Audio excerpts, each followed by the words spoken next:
Va-t-on lever le secret bancaire en Belgique? La question est sur la table depuis le scandale des Panama Papers. Une commission spéciale a d'ailleurs été créée pour réfléchir à cette mesure et à toutes celles qui permettraient de mieux lutter contre les paradis fiscaux.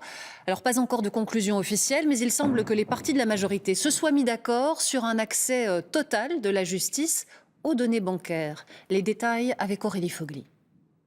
1 an et demi de travail, des centaines d'heures d'audition, la commission Panama Papers est née suite au scandale du même nom. Son objectif, lutter contre les montages via des paradis fiscaux qui ont permis à des Belges d'échapper au fisc.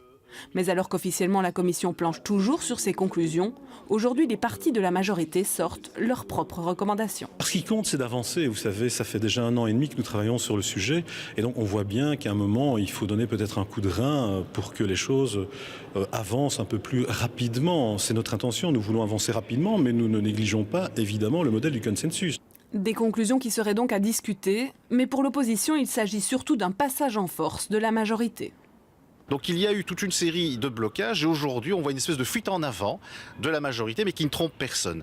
Et je déplore évidemment que ce prétendu rapport aujourd'hui soit rendu public alors qu'il n'a pas été transmis à la commission. Donc c'est une façon de travailler assez cavalière mais qui est symptomatique d'une attitude très négative, très conservatrice chaque fois qu'il s'agit de lutter contre la grande fraude fiscale. Parmi la centaine de recommandations de la majorité, l'élargissement de la levée du secret bancaire.